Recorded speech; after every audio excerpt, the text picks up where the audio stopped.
چھٹے امام علیہ السلام فرماتے ہیں حرام محمد حرام الی یوم القیامہ وحلالہ حلال الی یوم القیامہ.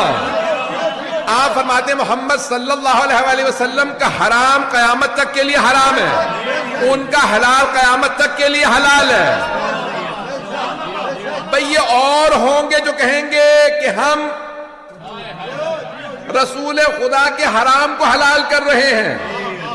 یہ کھانا تھا یعنی رسول خدا کے زمانے میں حلال تھا، وہ حرمہما وہ عاقب علیہما، میں اسے حلال کر رہا ہوں. اور پھر اس کے بعد کہیں کہ نہیں رسول خدا کے زمانے میں حلال تھا، میں حرام کر رہا ہوں. عزیزان گرامی بھائیوں سے پوچھ لیجئے، ہمارے بھائی کہتے ہیں کہ ہم اہل سنت نہیں ہیں، ہم اہل سنت والجماعت ہیں.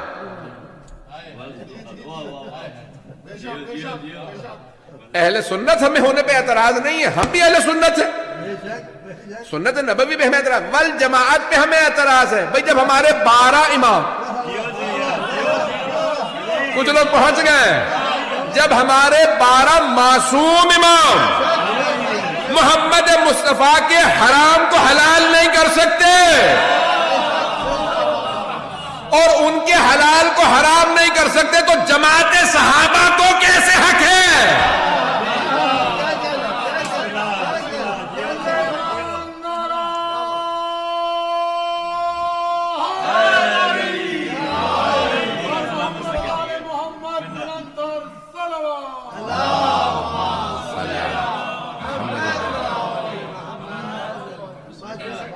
ہمیں صرف اعتراض یہ ہے کہ جماعت کو حق نہیں ہے.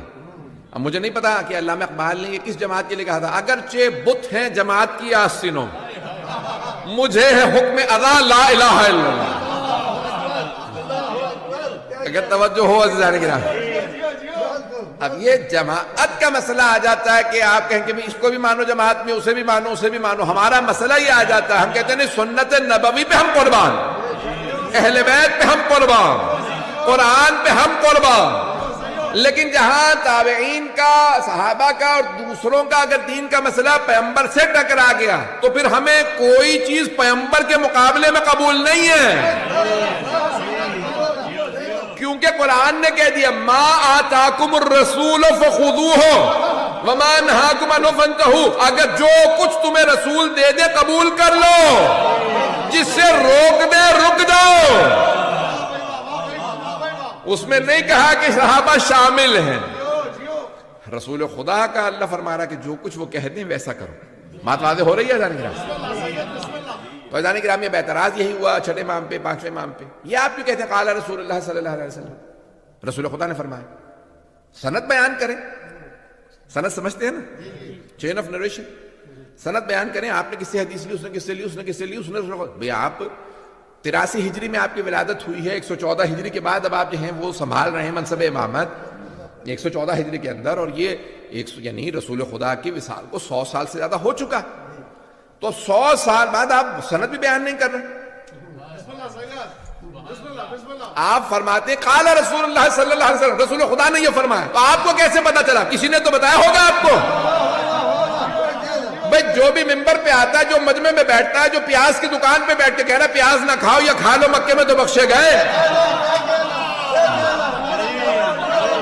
جو آدمی جو کچھ بھی کہتا ہے وہ سند بیان کرتا ہے. میں نے اس سے سنا کہ رسول خدا نے فرمایا کہ اگر مکے میں پیاز کھایا تو بخشا گیا. پتہ نہیں لوگ ہیں یا نہیں ہیں. قابل اعتراض بقابل گرفت بات نہیں کروں گا. عزیزان گرامی اب یہاں پہ امام سے اعتراض ہوا کہ آپ بیان کیجئے سند کیا ہے. آپ نے فرمایا میں جو کچھ بیان کرتا ہوں اپنے بابا سے، میرے بابا جو کچھ بیان کرتے ہیں میرے دادا سے، وہ جو کچھ بیان کرتے ہیں اپنے والد سے، حسین ابن علی سے، وہ حسن سے یا امیر المؤمنین سے، اور علی جو کچھ بیان کرتے ہیں رسول خدا سے. اللہ قرآن میں فرما رہا وما ينطق عن الهوى ان هو الا وحی یوحی. رسول خدا نطق ہی نہیں کرتے جب تک کہ وحی نازل نہ ہو جائے. کہا ہم جو کچھ بیان کرتے ہیں وہ اللہ ہی سے ہے. محمد علیہ السلام کا کرم ہے، 4000 شاگرد، اور یہ سب لوگ ایک بقول ایک صاحب کے کہ یہ سب ریسرچ پیپر لکھ رہے تھے، پی ایچ ڈی یا ایم فل لیول کا یہ سارے کے سارے شاگرد. اور اس کی دلیل کیا ہے؟ کہ ان کے شاگردوں میں ایک سے ایک قابل آدمی، اور انہی کے شاگردوں میں سے امام ابو حنیفہ بھی ہیں، امام مالک بھی ہیں، امام ابو حنیفہ صرف 2 سال پڑھے، امام مالک 7 سال پڑھتے رہے.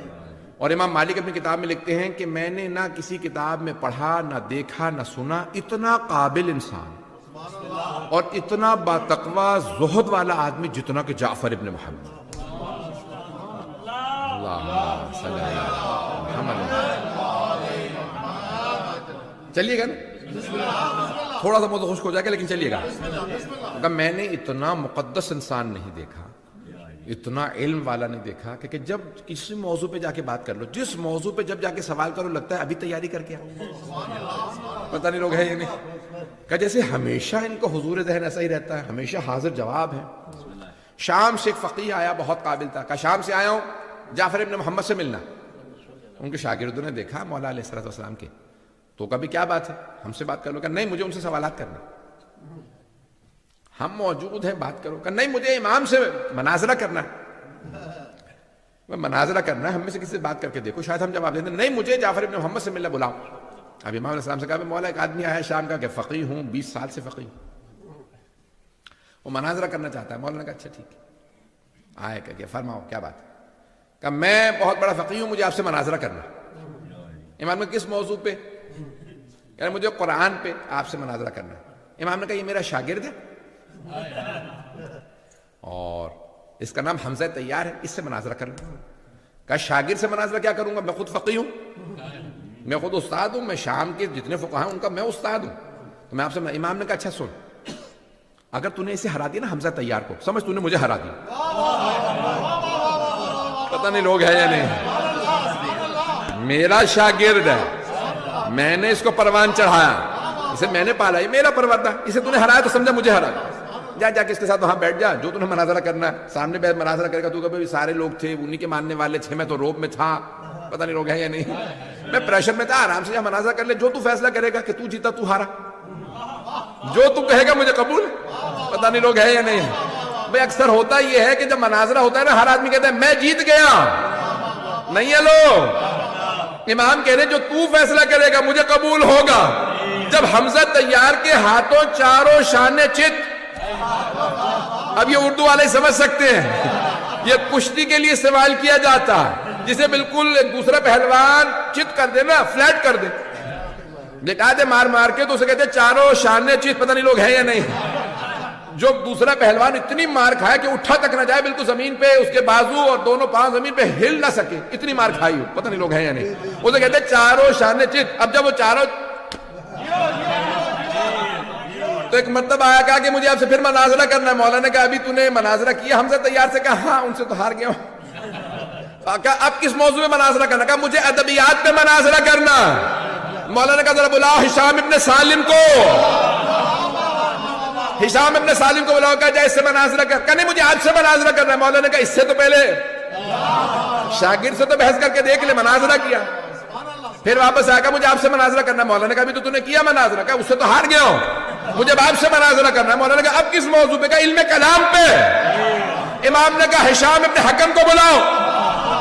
لوگ ہوں، ایک مرتبہ کا توحید میں کروں گا. امام نے کہا بلا. مختلف شاگردوں کے نام لیتے رہے. کہا جس موضوع پہ تو کہے گا شاگرد ہے. ہر شاگرد سے ہارتا رہا. آخر میں کہا اب فقہ پہ مناظرہ کروں گا. امام نے کہا زرارہ کو بلاؤ.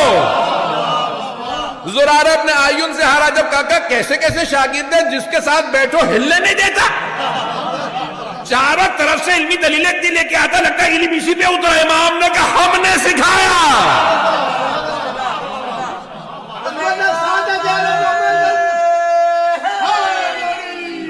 امام کے شاگرد، یہ امام کے پروردہ. عزیزان گرامی، مختلف بڑے بڑے علماء. ایک مرتبہ خود یونان کا، گریس اس زمانے میں بڑا ایڈوانس مانا جاتا تھا، یونان کے بڑے بڑے فلاسفہ گزرے تھے، بڑے بڑے اطباء گزرے تھے، ڈاکٹرز گزرے تھے میڈیسن کے اندر.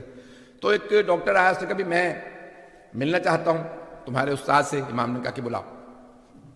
کبھی کیا کس چیز کے ایکسپرٹ ہو؟ اس نے کہا میں مثال کے طور پہ زولوجی کا میں ایکسپرٹ ہوں، طب میں ماہر ہوں، جانوروں کے میں نے بڑے سارے مختلف جانوروں کے میں نے علاج کر کے دیکھے ہیں، ان سے مختلف میں نے بیماریوں کے.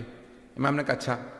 تو اب امام نے ایک مرتبہ اگر آپ توحید مفضل اٹھا کے دیکھیں، اگر سننا چاہیں گے، میں ایک دلیل دوں گا. گھبراہٹ آپ کی بتا رہی ہے کہ کوئی علمی موضوع سننے کے موڈ میں نہیں ہے آپ، حالانکہ روزے بھی ختم ہو گئے اب تو. عزیزان گرامی ایک مرتبہ امام علیہ السلام نے کہا کہ اچھا تم زولوجی سارے تم نے ڈاکٹر تھا، یعنی جس کا آپ کی زبان میں کہتے ہیں ڈنگر ڈاکٹر، ایسے ہی ہے کہ جانوروں کا ڈاکٹر ہے تو کبھی تم ڈانگر دیکھتے رہے ہو، مختلف جانوروں کو دیکھتے رہو، بتاؤ کیا؟ ہاں یہ میں اس طرح سے ہوتا ہے ویسے علاج ہوتا ہے۔ میں نے کہا ٹھیک ہے، اس کے بہت سے سوالات ہیں، میں تفصیل کا وقت نہیں ہے، سن لیجیے گا۔ میں بہت پیارے انداز سے کوشش کروں گا کہ امام کے مطلب کو ایسا پیش کروں کہ دلوں میں اترے، ذہن میں جگہ بنے۔ تو امام علیہ السلام نے کہا تم نے دیکھا کہ پرندے جو ہیں وہ انڈے دیتے ہیں، بہت سے ریپٹائل جس کہا جاتا ہے وہ بھی انڈے دیتے ہیں، فش ہیں انڈے دیتی ہیں مختلف۔ کہیں گے ہاں۔ امام نے کہا تم نے پرندوں کے انڈوں کو دیکھا، ان کے سائز مختلف ہوتے ہیں۔ اب سارے پریشان کہ امام ہمیں فقہ پڑھا رہے ہیں، قرآن پڑھا رہے ہیں، تفسیر پڑھا رہے ہیں، حدیث پڑھا رہے ہیں، رجال کلام، اتنے علوم پڑھا رہے ہیں، یہ طبیب آ گیا، لگتا ہے کہ اس کے بھی استاد امام ہیں، سیکھا ہوا وہ آیا، تجربہ وہ کر کے آیا۔ امام نے کہا اچھا میں ایک مثال دے رہا ہوں، میں نے کہا دلوں میں اتارنا چاہتا ہوں، پورا خونِ جگر دے رہا ہوں، میرے ساتھ رہیے۔ بڑے الفاظ کو اس طرح سے پیش کروں گا، امام کی خوبصورتی کو نہیں لا سکتا، لیکن کوشش کروں گا کہ آپ کے دلوں میں امام کا عشق و محبت بڑھ جائے۔ عزیزان گرامی امام نے کہا کہ تم نے دیکھا کہ مختلف پرندے انڈے دیتے ہیں، کہا تو ان کے سب پرندوں کے رخ الگ الگ ہوتے ہیں، ان کے رنگ الگ الگ ہوتے ہیں، پرندوں کے رنگ الگ الگ ہوتے ہیں۔ کبوتر ہی اگر آپ دیکھیں تو کتنے ہی رنگوں کے کبوتر ہوتے ہیں، مرغیاں رنگ برنگی ہوتی ہیں، کتنے رنگوں کی ہوتی ہیں، کتنے پرندے، سب کی بولیاں الگ الگ، بولیاں الگ الگ، چونچیں الگ الگ، آنکھیں الگ الگ، کچھ تیرنے والے کچھ اڑنے والے۔ امام نے کہا کہ تم دیکھو سب کے انڈے ایک جیسے ہوتے ہیں، چھوٹا ہو بڑا ہو، جب کھولو گے تو سفیدی اور زردی، سب میں سفیدی اور زردی ہی ہوتی ہے۔ توجہ، انگریزی میں بھی دیکھیں گے تو یہی کہا جاتا ہے، سفیدی اور زردی، یوک ہوتا ہے، ایبلیمیم ہوتا ہے، یہ کہا کہ سب میں ایک ہی زردی اور سفیدی، اور کچھ نہیں ہے، تیسری چیز نہیں ہوتی، سب میں زردی سفیدی ہوتی ہے۔ اگر کوئل کہیں جا کے بے کے گھونسلے میں انڈا رکھ دے، اس کا انڈا گرا دے، اب سیک رہی ہے، اس کو بیا سیکے گا، پھر بھی کوئل ہی کا چوزا نکلے گا۔ توجہ بھائی، انڈے بدلتے رہیں اس میں سے وہی نکلے گا، اتنے سب میں ایک ہی زردی ایک ہی سفیدی، لیکن جب چوزے نکلتے ہیں بولیاں الگ الگ، رنگ الگ الگ، پر الگ الگ، بنانے والے کو پتا ہے کس کے انڈے میں کیا اثر رکھنا ہے۔ وہ خالق اتنا باریک بین ہے، اتنی فائن لائن ڈرا کرتا ہے کہ کبھی دھوکہ نہیں ہوتا یہ کس کا انڈا تھا۔ پتہ نہیں لوگ پہنچے یا نہیں پہنچے، جس کے اب امام عزیزان گرامی اس کی اگر آپ جتنی گہرائی میں سوچئے گا اتنا زیادہ آپ کو سوچنے پہ مجبور ہوں گے کہ بیان کرنے والا صرف وہی ہو سکتا ہے جو حجت خدا، حجت خدا کے علاوہ کوئی بیان نہیں کر سکتا۔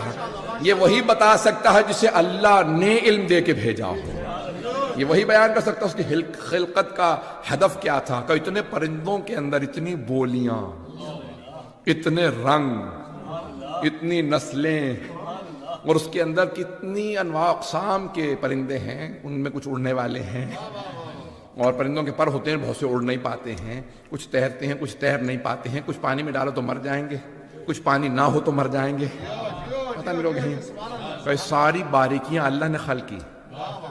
کہا آپ نے بات تو بہت بڑی کی، یہ بتائیے کہ آپ کے نزدیک انسانی بیماریوں کی جڑ کیا ہے؟ امام نے کہا میدا، نہیں پہنچا سکا۔ تو کہا کیوں؟ کہا کیونکہ انسان جو کچھ خوراک کھاتا ہے میدے میں جب وہی انسان بنتا ہے، وہی کچھ اس پہ اثر کرتی ہے۔ یہ انگریزوں نے آج اپنے ٹی ویوں پہ پروگراموں کے نام رکھے ہیں، you are what you eat. نہیں ہے لوگ، ایسا ہے یا نہیں ہے؟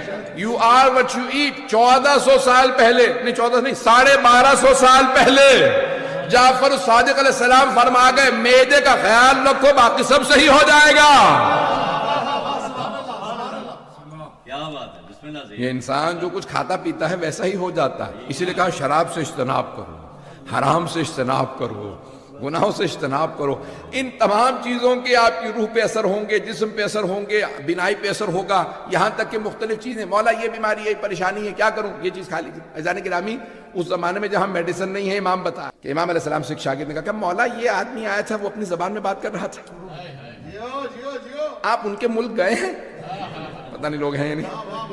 مولا نے کہا کیوں؟ کہا ان کی زبان آپ روانی سے بول رہے تھے، نہ آپ نے انٹرپریٹر بلایا ہے، نہ پوچھا کون سی زبان ہے یہ، کہ کیسے کو بات بتایا تو صحیح کہ کس زبان میں بات کر رہا ہے، کہاں سے آیا ہے.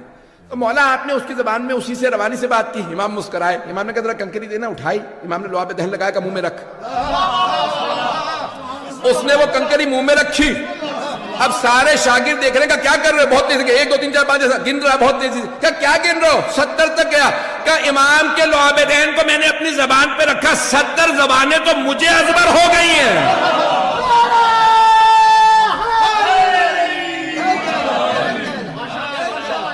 امام کے شاگردوں میں سے ایک شاگرد کا نام، آپ نے یہ واقعہ سینکڑوں مرتبہ سنا ہوگا، مجھ سے بھی سن لیجیے.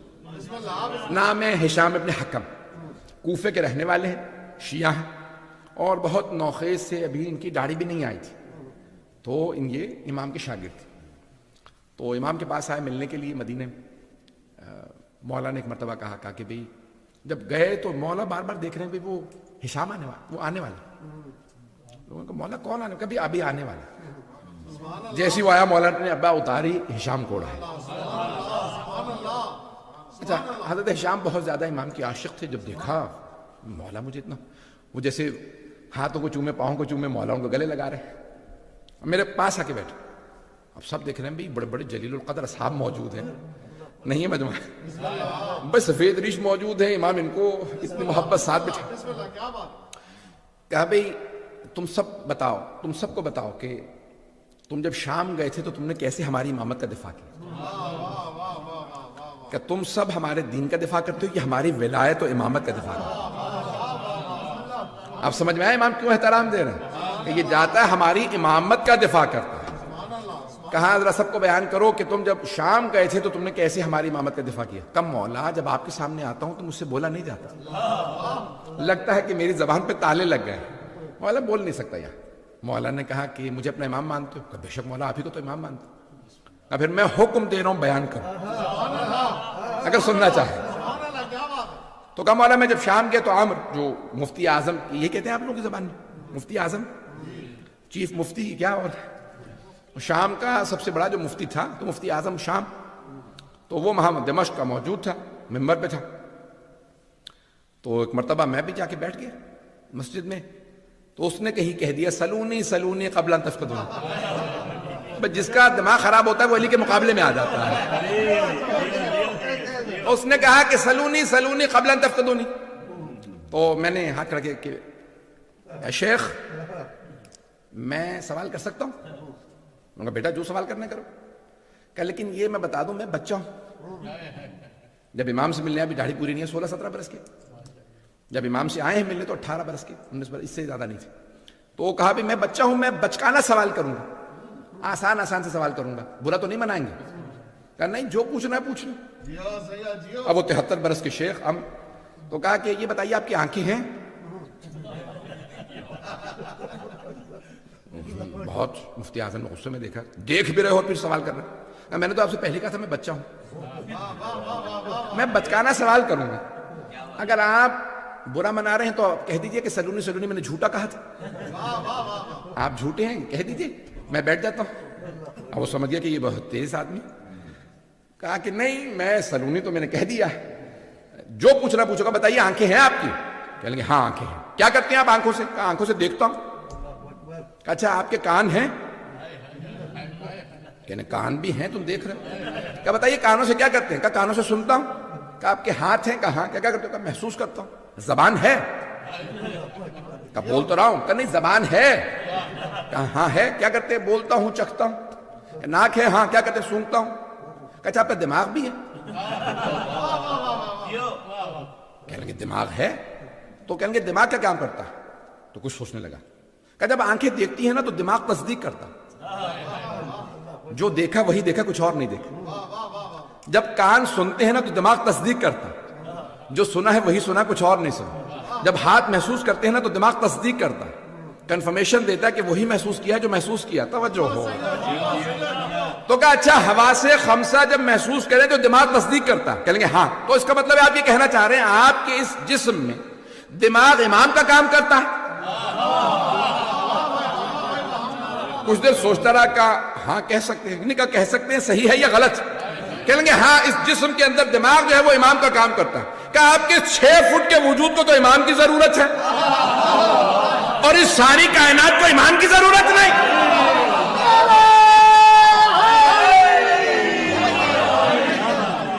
توجہ فرمائی، کہ یہ ساری کائنات کو امام کی ضرورت نہیں۔ تو کچھ دیر سوچتا رہا پھر کہا کہ کیا کہوں؟ کہا تم ہشام تو نہیں ہو؟ نام سن رکھا تھا کہ کوئی ہشام لڑکا آیا جہاں جاتا مناظرہ کرتا ہرا دیتا امامت۔ کہا تم ہشام تو نہیں ہو؟ کہا نہیں، تقیہ میں تھے وہ۔ کہا میں ہشام نہیں ہوں۔ کہا تم اس کے دوست ہو؟ کہنے لگے نہیں۔ کہا کوفے کے رہنے والے ہو؟ کہا کوفے کے رہنے والا ہوں، کوفے سے آیا۔ کہا پھر تم ہی ہشام ہو، ممبر پہ میری جگہ تم آؤ، میں تو جاہل ہوں۔ پتہ نہیں لوگ ہیں یا نہیں۔ جب اس سے اقرار کروا لیا تو جھوٹا ہے، سلونی نہ کہہ۔ امامت دونوں طرف سے ثابت کی، امامت ہے بھی اور بلا فصل بھی۔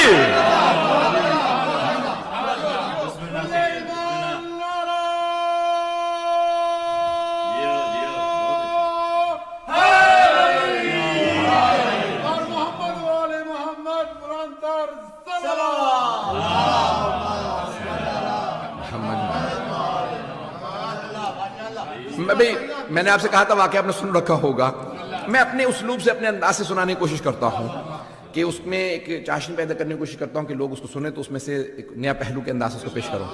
بھائی گرامی نے زحمت کو تمام کیا، تھوڑا تو تفصیل سے کیونکہ مطالبات جو ہیں باجی مجلس کے دو ہیں مصاحب کے لیے، تو میں پیش کر رہا ہوں۔ عزیزان گرامی، چھٹے امام علیہ السلام کا جو دور تھا بڑا ہی ایک خوف اختناک کا، 40 منٹ سے زیادہ ہو گیا، میں 10 سے 15 منٹ لوں گا بس مصاحب کی، تھوڑا سا تو کوشش کروں گا کہ انشاءاللہ وقت کے اندر بات مکمل کر دوں۔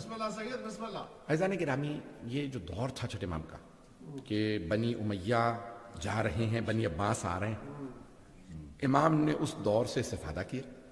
انہیں لڑنے دو، میں علم پھیلاتا رہوں گا۔ پہلے جنگیں اہل بیت ہی کے خلاف تھی، امام جانتے ہیں میرے بعد جو امام آئیں گے ان کے بھی خلاف محاذ ہوگا، تو اب میرے ہی پاس مہلت ہے، مجھے ہی فرصت مل رہی ہے۔ امام نے فوراً اس فرصت سے استفادہ کیا اور فقہ اہل بیت کو رائج کر دی۔ اسی لیے فقہ جعفری کو ساتھ ساتھ کہہ دیا کیجئے کہ ہاں ہم جعفری ہیں لیکن فقہ اہل بیت کے مانیں۔ قوم مقدس کے بہت بڑے عالم دین نے جملہ کہا ہے مرجع تقلید، وہ کہتے ہیں کہ اتنا لفظ اہل بیت دہراؤ، اتنا دہراؤ، کیا مانتے ہو؟ اہل بیت۔ سیرت نبی کہاں سے لیتے ہو؟ اہل بیت سے۔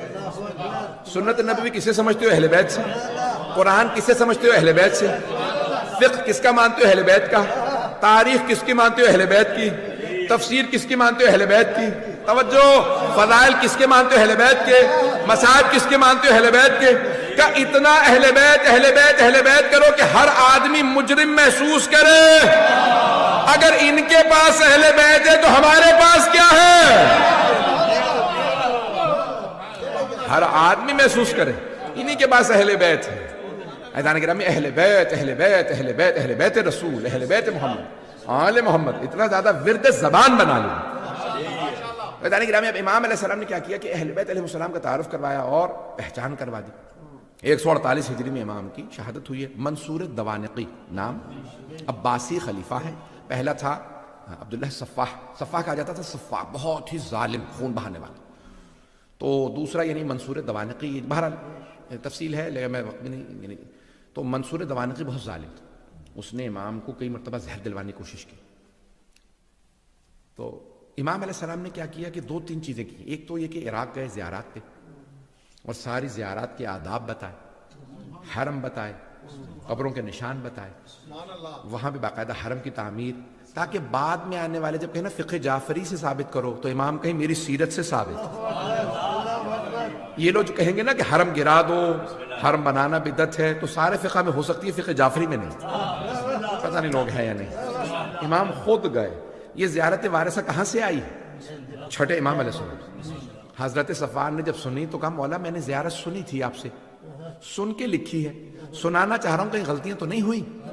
امام نے کہا سناؤ، تم نے کیا اپنے حافظے سے لکھی؟ انہوں نے سنائی، مولا نے کہا اس میں یہ غلطیاں تھی، ٹھیک کر لو۔ اب انہوں نے امام سے سن کے تصحیح کر کے ہمیں دی۔ پتہ نہیں لوگ ہیں یا نہیں۔ پھر کہا مولا آپ نے کربلا میں ایک زیارت پڑھی تھی، زیارت عاشورہ، مولا میں نے لکھی ہے۔ امام نے کہا سناؤ۔ پھر کہا اس کے بعد مولا آپ نے ایک دعا پڑھی تھی، امام نے کہا اس کا نام دعا القمہ، ہاں مولا یہ سناؤ. امام نے تصحیح کی تو یہ ساری حضرت صفوان سے آئی ہیں.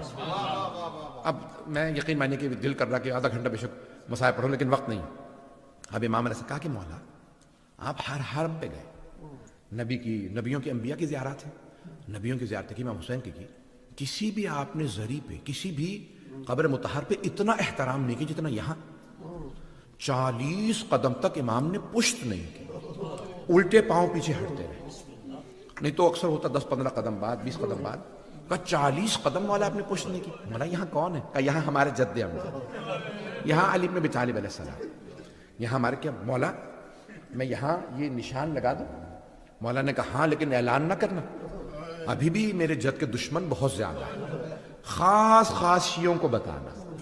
کہا مولا میں خاص شیعوں کو لا سکتا ہوں؟ کہا ہاں لا سکتے ہو. کہا اچھا مولا ہاں. بس وہ گئے, انہوں نے فوراً نشان لگا لیا. پھر 8ویں امام کے زمانے میں اعلان ہوا. اب چھٹے امام علیہ السلام نے پہلے کربلا گئے, سارے زیارات سب کچھ بتایا, یہاں کون کس طرح سے, یہ نشان, یہ مصائب. جب امام جاتے روتے, کا مولا کیوں رو رہے ہیں؟ کہ اس مقام پہ میرے چچا گرے تھے. اب یہ امام علیہ السلام نے مقامات بتائے تو حضرت صفوان نشان لگاتے رہتے. اچھا مولا یہاں کیا ہوتا؟ کہ یہاں خیموں کے نشان تھے. اب تو جلا دیے گئے تھے نا خیمے, تو آگ لگ گئی تھی. مولا نے کہا یہاں میری پھپھیوں کے خیمے تھے. بس ایک مرتبہ کسی نے سوال کیا, کہ مولا اس مقام پہ کیوں رو رہے ہیں؟ کہا میرے جد کا ایک چھوٹا سا بچہ تھا, اسے ہرملہ نے تیر مارا تھا. امام نے بڑی تفصیل سے ہر ایک مسائل بتائے. تو حضرت صفوان روتے بھی, امام کو دیکھتے روتے ہیں. اور پھر کہا کہ مولا, ایک مرتبہ جب مولا واپس آ گئے, مدینے آئے, تو منصور دوانت ملعون نے ایک رات امام کے گھر کو آگ لگوا دی. اب آپ سوچیں کہ اس امام پہ کتنے ظلم ہوئے. رات کا وقت تھا, امام گھر میں سو رہے تھے, امام کی بیٹیاں بھی اسی گھر میں تھیں. رات کے وقت امام کے گھر کو آگ لگوا دی. بس گھر کو آگ لگنا تھی, امام فوراً صحن میں آ گئے, خادم فوراً پانی ڈالنے لگے, آگ بجھا رہے تھے. امام نے نہ جانے کیا دیکھا, دیوار سے ٹیک لگا کے بیٹھ گئے اور زار و قطار رونے لگے. جب امام کو روتا دیکھا تو ایک خادم نے پوچھا, مولا نہ آگ بجھانے میں آپ مدد کر رہے ہیں, نہ گھر سے باہر جا رہے ہیں, صحن میں بیٹھ کے روتے چلے جا رہے ہیں, مولا کیا بات ہے؟ کہا مجھے شام غریبہ یاد آ گئی. مجھے شام غریبہ یاد آ گئی. مولا کیوں شام غریبہ یاد آ گئی؟ کہا دیکھ رہے ہو میری بیٹیاں دیکھ رہی ہیں میں صحیح سالم, مجھے چوٹ نہیں لگی, لیکن میری بیٹیاں کبھی مشرق سے مغرب میں دوڑتی ہیں, کبھی مغرب سے مشرق میں دوڑتی ہیں. لیکن جب میرے جد حسین مارے گئے تھے, میرے دادا سجاد چٹائی پہ پڑے تھے, کبھی اس خیمے سے بیویاں اس خیمے میں, میری پھپھیاں خیموں سے خیمے بدلتی تھی. اجرکم اللہ, اجرکم اللہ. امام علیہ السلام اتنا مولا عرصہ گزر گیا, مولا 50 برس سے زیادہ عرصہ گزر گیا, 60 برس ہو گئے, آپ پھر بھی شام غریبہ یاد کر رہے ہیں. مولا شام غریبہ نہیں بھلا سکے. سنیں گے چند جملے سن لیجیے, سے پہلے مولا کی پوری شہادت پڑھوں, وہ جملے اور سن لیجیے. امام کے گھر میں مجلس ہو رہی تھی. آپ جانتے ہیں یہ لفظ مجلس, یہ بڑا آسان ہے, آج آپ مجلس برپا کر لیتے ہیں کہ آپ کو کوئی روکتا نہیں ہے. پرانے زمانے میں مجلسوں پہ پابندیاں تھیں, حتیٰ مدینے میں مجلس پہ پابندی تھی. بنی عباس کا دور تھا, تو چھٹے امام کے گھر میں مجلس ہو رہی. ایک آدمی آیا, کہا مولا کیا بات ہے, اتنا افسردہ آپ کو کبھی نہیں دیکھا, اتنا مولا آنکھوں میں آنسو ہے. مولا نے کہا تمہیں نہیں معلوم, وہ مولا کے ننہال سے دور کے رشتہ دار تھے. مولا نے کہا تمہیں نہیں معلوم؟ کہا نہیں مولا. کہا کہ تمہیں نہیں پتا یہ ایام محرم کے ایام ہیں, عاشورہ آ گیا ہے, ہم عاشورہ کی وجہ سے رو رہے ہیں. ایک مرتبہ کہا مولا حکومت اعلان نہیں کرتی, کبھی بتاتی نہیں ہے, ہمارے ذہن میں نہیں تھا. تو ایک مرتبہ مولا نے ان کو دیکھنے کے بعد کہا تمہارے والد شعر کہا کرتے تھے, مرثیہ بھی آپ پڑھتے ہیں نا, نوحہ پڑھیں گے, یہ شعر کی شکل میں ہوتے ہیں. تو کہا کہ میں مرثیہ کہا کرتے تھے تمہارے والد, تم بھی مرثیہ کہتے ہو؟ کہا. کہا میرے جد حسین کی شان میں کوئی مرثیہ کہا ہے؟ کہا مولا میں نے کہا. کہا سناؤ میں رونا چاہتا ہوں. اب وہ جب سنانے لگا مولا نے کہا رک جاؤ, ابھی نہیں. ایک خادم کو بلا کر ادھر آؤ ذرا یہاں چادر کھینچ دو، یہاں چادر کھینچ دو. اس نے چادر لگا دی. پھر ایک خادمہ سے آواز ہے کہ کہا ذرا میری ماں سے کہو مجلس ہونے والی ہے.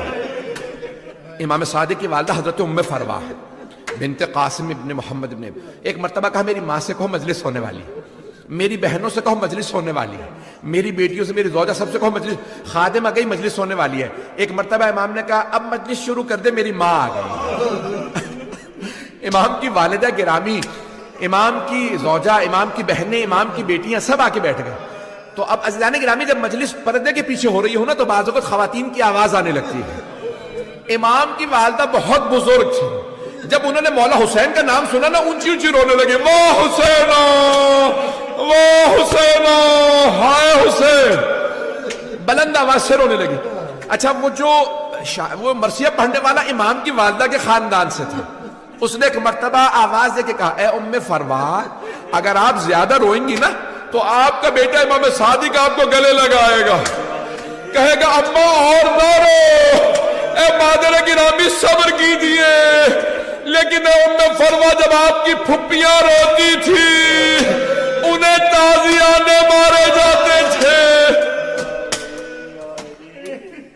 اجرکم اللہ، اجرکم اللہ. میں یہی ختم کر دیتا، 2 منٹ کی زحمت دوں گا، وقت تمام ہو چکا. اجرکم اللہ. بس سے پہلے کہ نوحہ خوانی ہو، ماتم ہو، ایک مرتبہ امام کے ہاں مجلس ہو رہی ہے، سن لیں گے؟ مجھ سے کہا تھا امام جعفر صادق علیہ السلام کے ساتھ ساتھ امام موسیٰ کاظم کے بھی 2 جملے پڑھ دوں. جب مجلس ہو رہی تھی نا امام کی والدہ رو رہی تھی تو سب رونے لگے، امام کے بچے بھی رونے لگے. امام نے خادم کو آواز دی، سارے مدینے والے امام کے گھر پہ جمع ہونے لگے. گھر پہ آ کے سب کہنے لگے کیا ہو گیا، کسی کا انتقال تو نہیں ہو گیا، یہ ایسے لوگ رو رہے ہیں. امام نے کہا الباب الباب، دروازہ بند کر دو. ایک آدمی نے دروازہ بند کیا، پوچھا مولا کیا بات ہے؟ کہا میرا بیٹا بے ہوش ہو کے گر گیا. یہ ہو نہ ہو امام موسیٰ کاظم تھے، روایت میں نام نہیں ہے، لیکن ایک بچہ کہتا ہائے میری پھپھیاں، ہائے میرے جد حسین. اجرکم اللہ، اجرکم اللہ. بھئی ہر امام علیہ السلام کا تابوت برآمد ہو، لیکن میں کہوں 4 تابوت بڑے ہی مظلومیت کے تابوت ہیں. میں جملہ پیش کر رہا ہوں. شاہ صاحب نے مجھ سے کہا تھا کہ بھی امام موسیٰ کاظم علیہ السلام کے 2 جملے ضرور پڑھ دیجئے گا. پیش کروں آپ کے سامنے. کہتے ہیں تاریخ کا سب سے بڑا جنازہ شاید امام جعفر صادق کا ہے. مدینے سے باہر سے لوگ آ گئے، 7ویں امام نے بڑے اہتمام سے غسل و کفن دیا، خود جنازہ پڑھایا. میرا جنازہ موسیٰ کاظم پڑھائیں گے. ہر باپ کو حسرت ہوتی ہے میرا غسل و کفن میرے بیٹے کرے، میرا جنازہ میرا بیٹا پڑھائے. لیکن ہائے رے امام حسین، جنازہ میں گور و کفن پڑا رہا، دھوپ میں لاشا تھا. اجرکم اللہ. آخری جملہ، بس بھی وقت تمام ہو چکا. 4 میں تابوت پیش کر رہا تھا، بس بھی میں نے سارے مصاحب چھوڑ دیے. 3 تابوت 4 ہیں، میں 3 پیش کروں گا. 4 تابوت بڑے مظلومیت کے تابوت ہیں. پہلا جناب فاطمہ الزہرا کا، رات کی تاریکی میں تابوت اٹھا، بڑا مظلومیت کا تابوت ہے. وقت نہیں ہے، میرے ساتھ رہیے گا، کوئی رونے میں بخل نہ کرے. دوسرا تابوت ایک زندان میں اٹھا، ایک بیمار بھائی نے ہاتھوں پہ چھوٹا سا لاشا، آواز دے کے کہا 72 کے عزادار بابا. تیسرا تابوت امام سجاد کا، وصیت کی میرے بیٹے تعظیم سے مجمع کو نہ بلانا، میرے بابا کا دھوپ میں لاشا پڑا رہا. آخری جملے. چوتھا تابوت کس کا ہے؟ پل بغداد پہ ایک تابوت دھوپ میں پڑا ہے جس سے زنجیریں لٹک رہی ہیں. ایک مزدور نعرے لگا رہا تھا رافضیوں کا امام مر گیا. الا لعنت اللہ علی القوم الظالمین. حیدر حیدر